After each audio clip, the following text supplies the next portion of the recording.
Hello everyone. आज आपण BSc third इयरचं 5th सेमचं जे बीट आहे इस्चुराइन फिशरीज किंवा ज्याला आपण ब्रॅकिश वॉटर फिशरीज असं म्हणतो ते घेणार आहोत.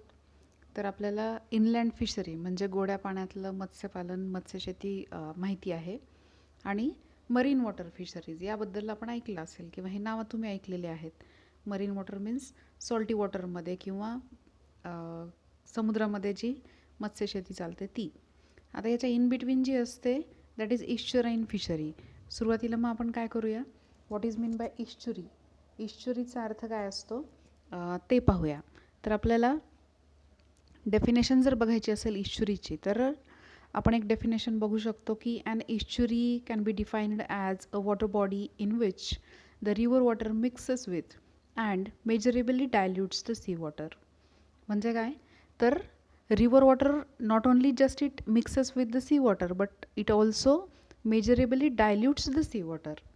त्याला आपण इश्चुरी असं म्हणू शकतो. और सिम्पलर लँग्वेजमध्ये आपण असं पण डिफाईन करू शकतो, estuary is nothing but it is the meeting place of river water and the sea water which forms certain ecotone. Ecotone म्हणजे काय, तर एक बफर झोन किंवा एक ट्रान्झिशन स्टेट आपण फॉर्म होते असं म्हणू शकतो, जिथं की टू हॅबिटॅट्सचं युनियन झालेलं असतं. कोणते दोन हॅबिटॅट, तर फ्रेश वॉटर हॅबिटॅट आणि marine water habitat.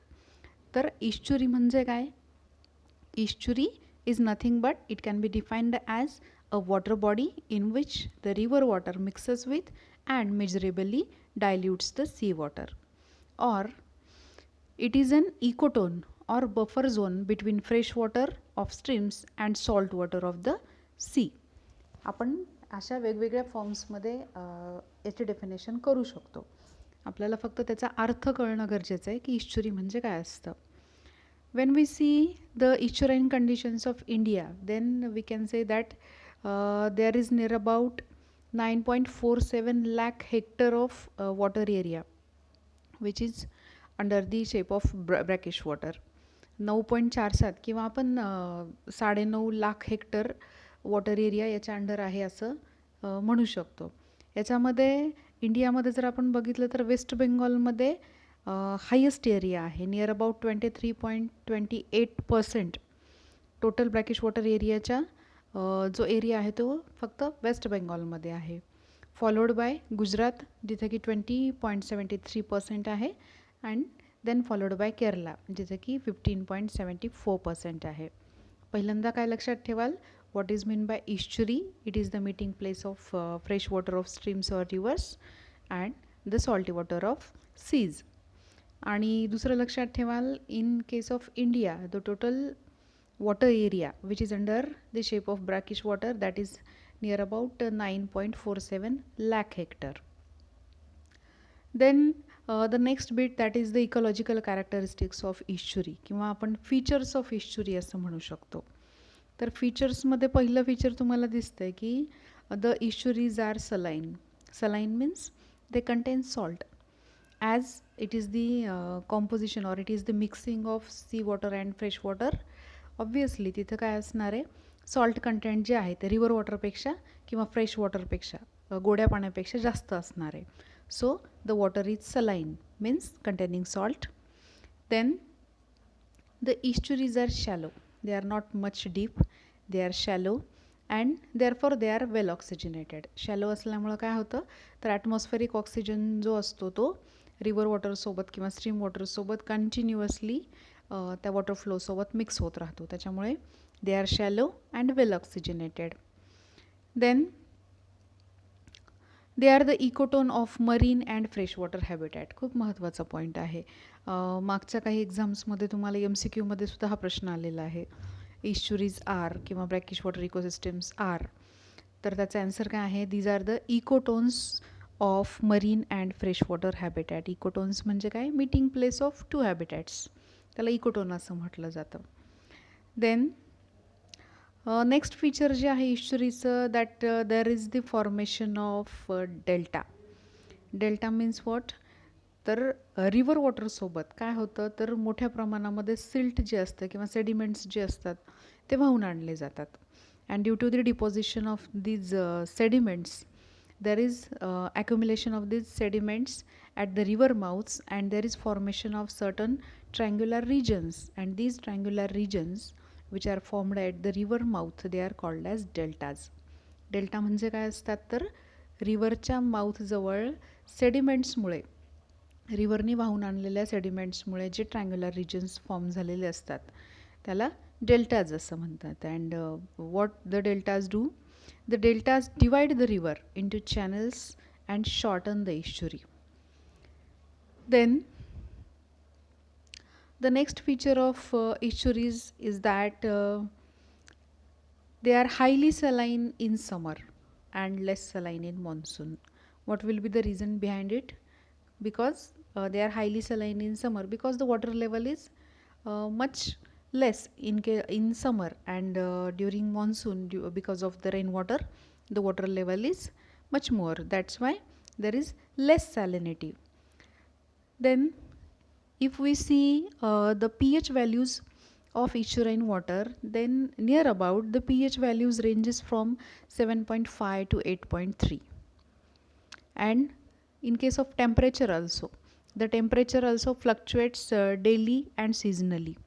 The upper layer of the water that is much warm and the lower layer is cold. वरचा जो सरफेस असतो तो सनलाईटच्या जास्त एक्सपोजरमध्ये येतो, म्हणून upper layer of estuaries that is having high temperature and the lower layer is cold. Then if we see the estuarine fishes or the biota of estuary, then in case of fishes we can divide the fishes into 3 groups depending on their tolerance of salinity. salinity किंवा खारेपण जे असतं ते किती प्रमाणात सहन करू शकतात, tolerate करू शकतात, याच्यावरती डिपेंडंट असे फिशेस 3 ग्रुप्समध्ये डिवाइड केलेले आहेत. The first one that is oligohaline fishes, stenohaline fishes and euryhaline fishes. So the first one that is oligoheline fishes or oligoheline organisms. These are the organisms which are basically from the freshwater origin. River वॉटरमध्ये किंवा fresh वॉटरमध्ये ह्यांचं basically origin असतं, and they can not tolerate the variation in the salinity more than 1%. 1%पेक्षा जास्त salinity असेल तर तिथं ते सर्वाईव्ह करू शकत नाहीत. असे सगळे ॲनिमल्स जे असतात बेसिकली फ्रेश वॉटर लक्षात ठेवा, ते सगळे ओलिगोहेलाइन ऑर्गॅनिझम्स या कॅटेगरीच्या अंडर येतात. Then the second category that is stenohaline animals. Stenohaline means what, they are oligohaline हे कम्प्लिटली फ्रेश वॉटर होते, तर स्टिनोहेलाइन हे त्याच्या कॉन्ट्रॅडिक्टरी मरीन ॲनिमल्स असतात. स्टिनोहेलाइन मरीन ऑर्गॅनिझम्स लक्षात ठेवा. These organisms live on open sea shores and they do not enter estuaries below the salinities of 25%. 25%पेक्षा जर कमी सॅलिनिटी असली तर ते सर्वाईव्ह करू शकत नाहीत. फर्स्ट केसमध्ये काय होतं तर 1% पेक्षा जास्त असेल तर ते सर्वाईव्ह करू शकत नव्हते, आणि स्टिनोहेलाइनमध्ये ते मराईन असल्यामुळे त्यांना सॅलिनिटी जास्त लागते, तर 25%पेक्षा कमी असेल तर ते सर्वाईव्ह नाही करू शकत. And the third category that is the most important category from the point of view of estuarine fisheries, and that is euryhaline organisms. Euryhaline organisms, these are the organisms which are specially adapted for tolerance of wide range of salinity, and they can tolerate salinity as low as 15%. They are truly estuarine animals. Most of the biota जो आहे estuarine हॅबिटॅटमधला तो या कॅटेगरीच्या under येतो, कारण completely fresh वॉटरमधले animals पण इथे जास्त सर्वाईव्ह नाही करू शकत, अँड कम्प्लिटली मरीन हॅबिटॅटमधले पण नाही करू शकत.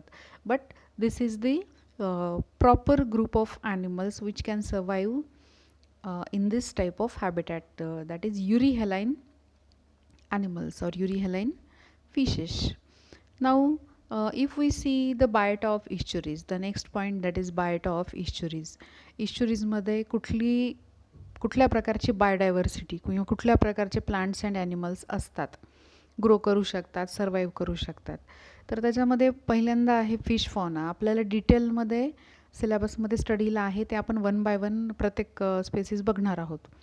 Then the next one that is flora, ज्याच्यामध्ये प्लांट ओरिजिनचे जे ऑर्गॅनिझम्स आहेत किंवा प्लांट्स आहेत ते सगळे येतात. मायग्रंट्स म्हणजे काय असतं तर migrants are the organisms which spend only a part of their lives in estuaries. फक्त त्यांच्या लाईफ सायकलचा सर्टन पार्ट ते इश्चुरीजमध्ये स्पेंड करतात आणि रिमेनिंग अदर हॅबिटॅटमध्ये. Then the diatoms like navicula, fragilaria, certain protozoans like volvox, euglena. काही coelenterate असतात जसं की सी ॲनिमोन आहे किंवा हायड्रोझोन मेड्युसे आहे. रोटिफर्स जसं की ब्रॅकिओनस आहे.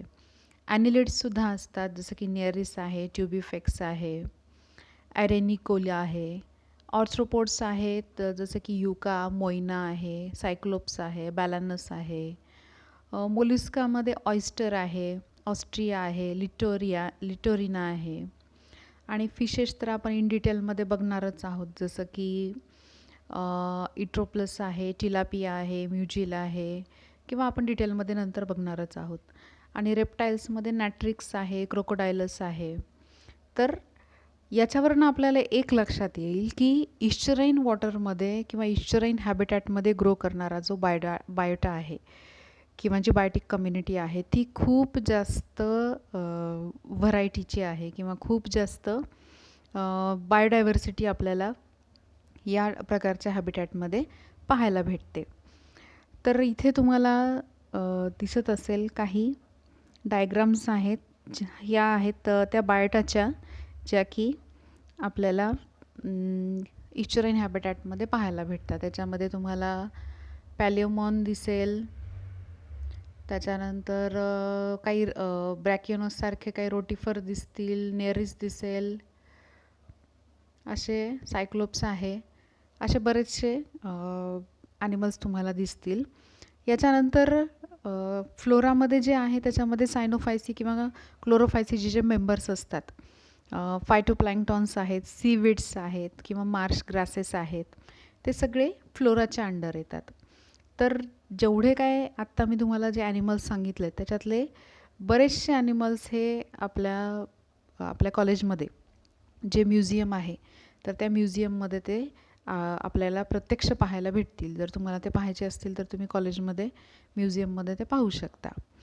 So this is about what is mean by estuary or the brackish water ecosystem, what is the condition or what is the percentage of water spread area of estuaries, then what are the characteristics of estuaries, then what is about the biodiversity of the estuaries.